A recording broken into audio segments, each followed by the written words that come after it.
Today I'm going to show you how to enter a credit card payment in QuickBooks Online. This is used when you're making a payment toward your business credit card balance. First, sign into QuickBooks Online and open the correct company file.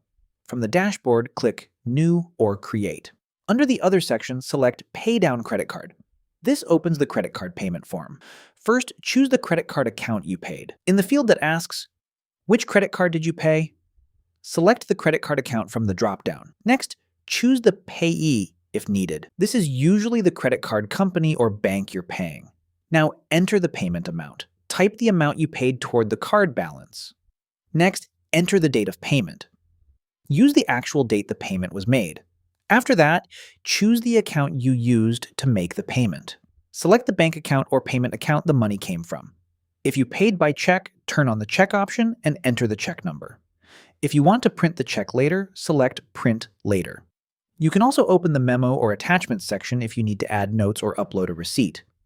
Before saving, review the credit card account, payment amount, payment date, payee, and bank account. Once everything looks correct, click Save and Close. If you need to enter another credit card payment, choose Save and New instead. QuickBooks will record the payment and reduce the balance on the credit card account. And that's how to enter a credit card payment in QuickBooks Online.